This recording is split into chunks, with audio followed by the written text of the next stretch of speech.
Shalom, family. But that cut me off when someone just tried to call that ended that thing. So we're going to pick up back right here. So she set him in the flag on the side of the bank. Verse 4. And his sister stood afar off to wit what would be done to him.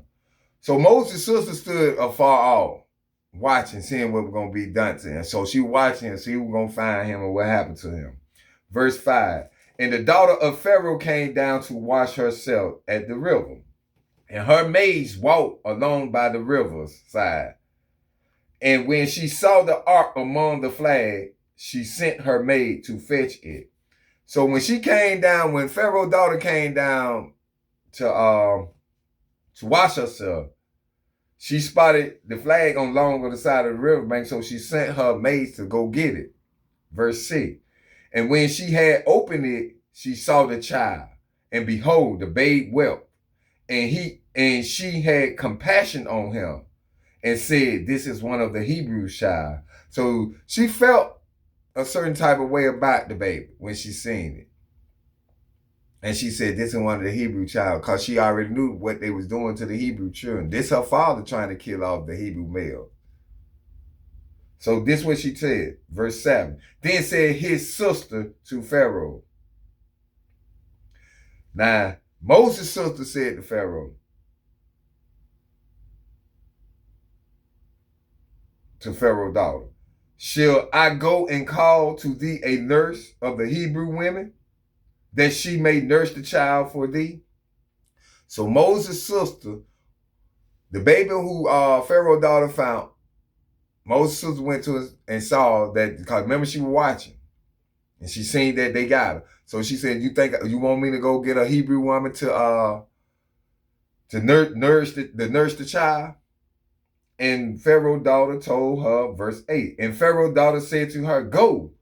And the maid went and called the child's mother. So she went and got her mother, Moses' mother, the original.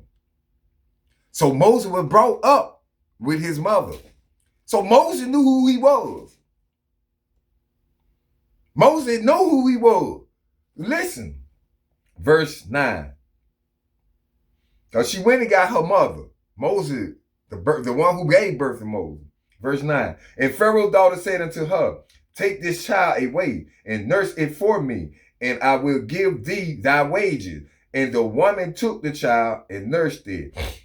All along she knew, Pharaoh's daughter knew, that this was his biological mother. She knew that. But she told that the Hebrew woman to take the child and nurse it, and she will pay her thy wages. So Moses was raised by his biological mother and father. He was in the house with his mother, father, sister, and brother.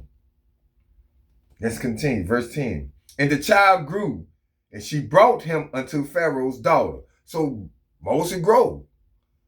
That's how you knew Moses knew who his people were. You can't just, well, he didn't know who his people was, and then that Moses knew who his people were. He was raised by his own mother in his own father's household.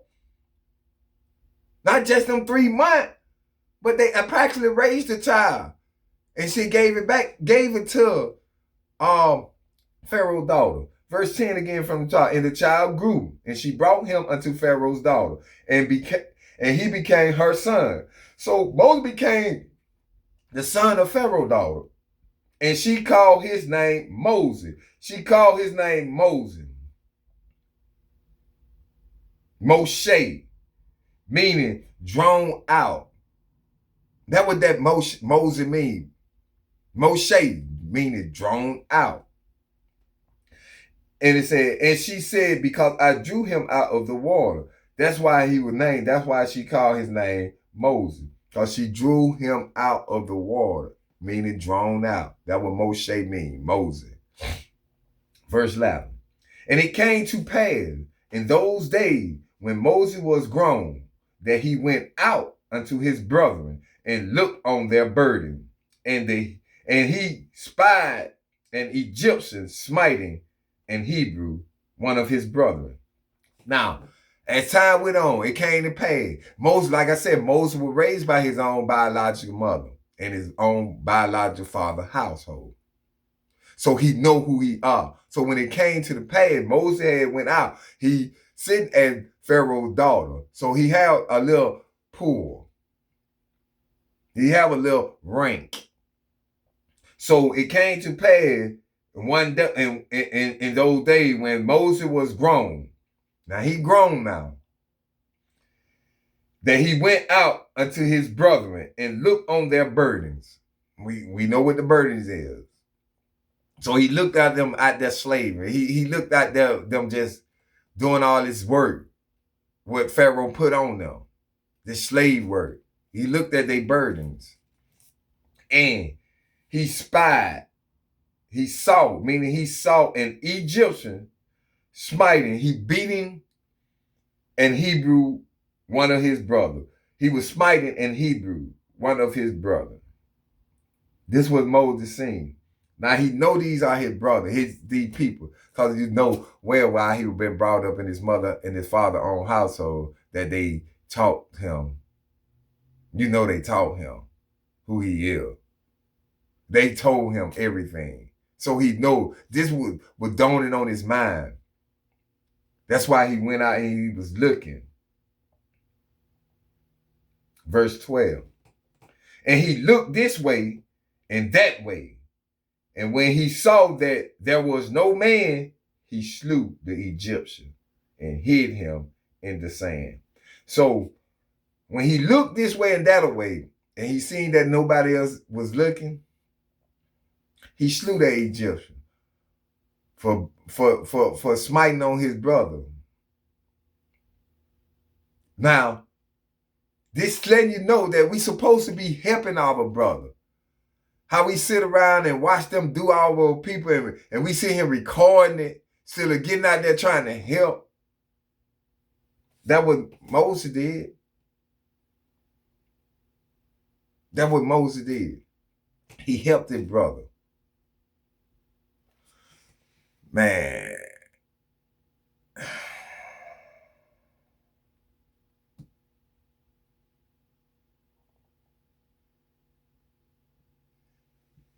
So he slew his brother, the Egyptian, and he hid him in the sand. Verse 13. And when he went out the second day, behold, 2 men of the Hebrews scrolled together. And he said to him that did the wrong, wherefore smitest thou fellow?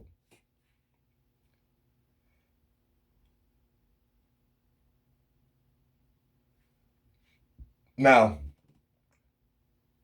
the second time he went out, he saw 2 Hebrews fighting. They were scrolling, meaning fighting together. And he said to him that did the wrong, wherefore?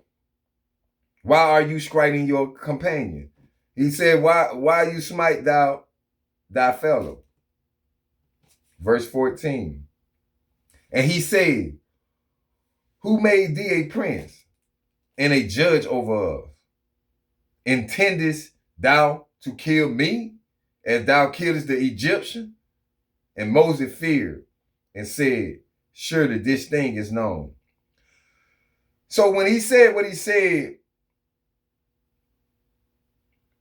and the fellow man said to him, who is thee, a prince and a judge over us? This what the Hebrew said who did wrongfully, and Moses questioned him. Why strike their own brother? And he asked Moses, who made thee a prince and a judge over us? That's what he said to Moses. But God gonna make him a prince and a judge over them. So he was like, who made them? Well, you intended to kill me as thou killed the Egyptian? So if you know, everybody else know. And that will fear Moses. And Moses would fear and he said, surely this thing is known. People know that I killed the Egyptian. And he's an Israelite. He's not an Egyptian. Pharaoh put up with her because his daughter made him her son. But he knew he did wrong. That's why he feared. So what did Moses do? Verse 15. Now when Pharaoh heard this thing, he sought to slay Moses. But Moses fled from the face of Pharaoh and dwelt in the land of Midian. And he sat down by a well. So Moses fled because Pharaoh heard it. So Moses fled. And he fled from the face of Pharaoh, and he dwelt in the land of Midian. Verse 16. Now the priest of Midian had 7 daughters, and they came and drew water and filled the troughs to water their father's flock. So the priest of Midian, he had 7 daughters, and they tended his flock, their father's flock. So they come out to the well where Moses was sitting down by the well. The well to get water, the water the flock. Verse 17. And the shepherd came and drove them away, but Moses stood up and helped them and watered their flock. So the shepherds, they came and tried to move and drove the women away, the 7 daughters away with their father's flock. But Moses, he stood up to help them, and he watered their flock. Verse 18. And when they came to rule, that's the father.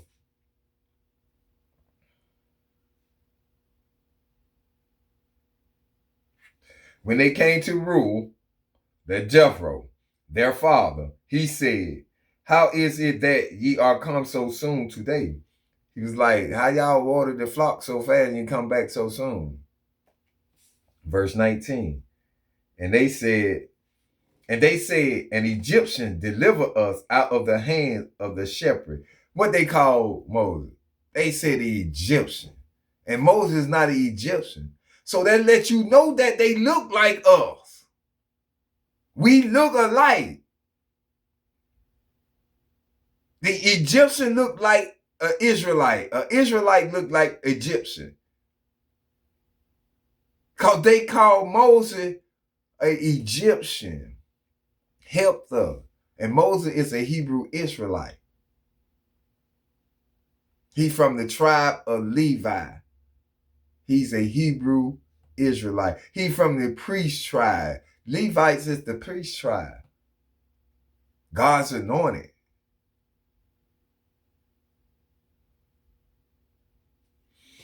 And they call him, verse 19 again, and they said, an Egyptian deliver us out of the hands of the shepherd, and also drew water enough for us and watered the flock.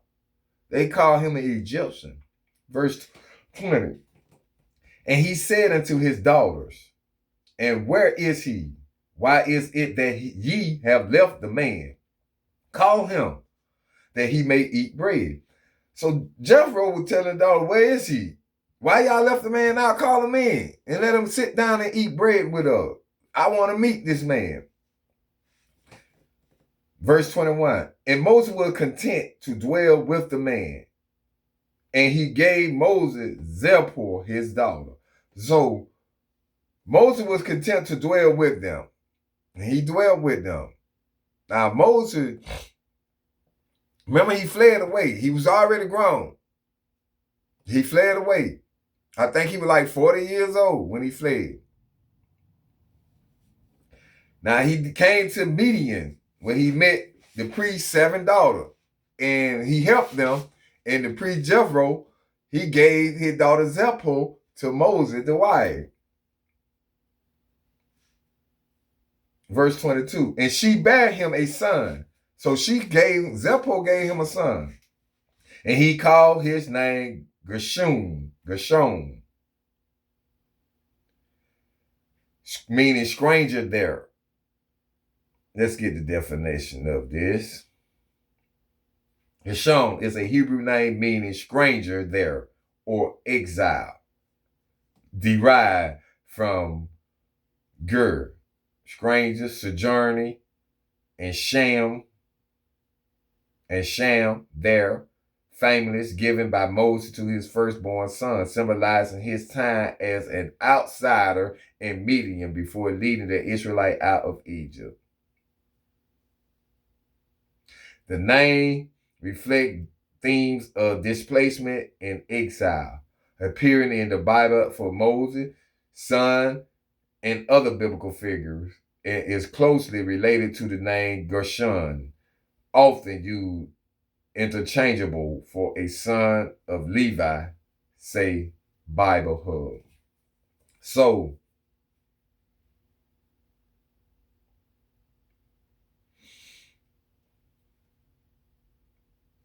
he named his son meaning a stranger. It means a stranger there. And that's where he was, a stranger in the land of Midian. So that's what he called his son. Verse 22 again from the top. And she bare him a son, and he called his name Gershom. For he said, I have been a stranger in a strange land. Meaning a sojourner, temporary dweller in a strange land. Midian. Verse 23. And it came to pass in process of time that the king of Egypt died, and the children of Israel sighed by reason of the bondage, and they cried, and their cry came up unto God by reason of the bondage. Now, when it say the children sighed, they groaned because the reason of the bondage. They complained, they cried to the Father. They prayed to the Father. They actually, because the king had died now. The king Pharaoh died, and it came to pass in process of time that the king of Egypt died. He died, and the children of Israel, they sighed, they groaned by reason of the bondage. By this hard labor, they complained to the Father. They prayed to the Father. They're asking for help and bring them out this bondage. And they cried, and their cry came up unto God by reason of the bondage. Verse 24. And God heard their groaning, and God remembered his covenant with Abraham, with Isaac, and with Jacob. So God heard they crying. Like as of the day, you got a lot of that's in this truth, that looking for the faith, that have the faith and waiting on the Most High and knowing what he gonna do. We praying to him. He hear us. He hear us praying.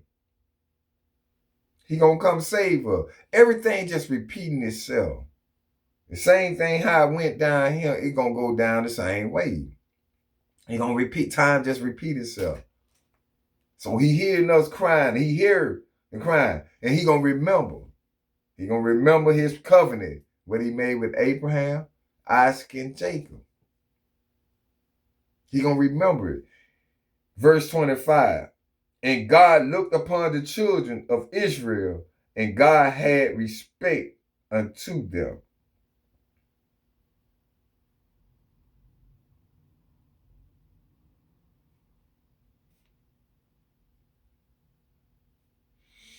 So when God looked upon the children of Israel, he heard their cry, he looked upon it, he had respect, he acknowledged them.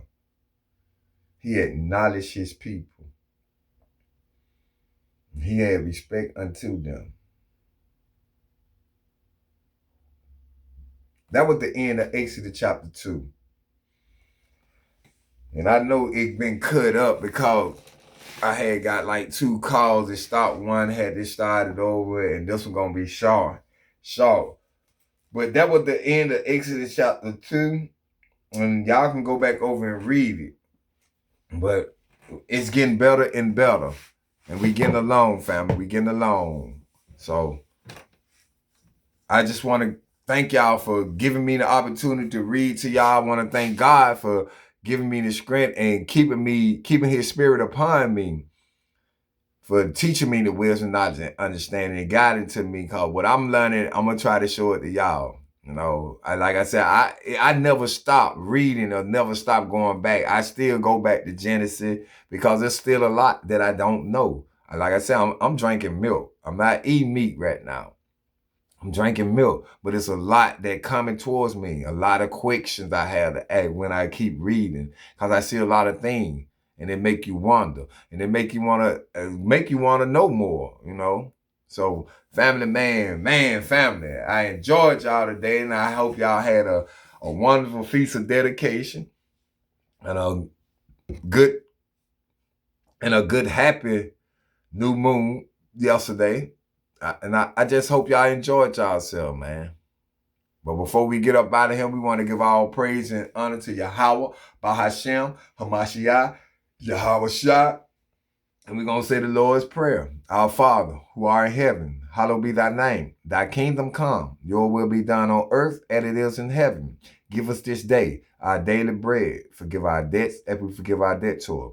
Leave us not in temptation, but deliver us from the evil one. For that's the kingdom, the power, and the glory, forever and ever. In Yahweh Shah's name, amen. Kwam Yasharana to the 12 tribes that scatter abroad. Remember, I am Brother Nehemiah. Like, share, subscribe, and comment, because I am Israel.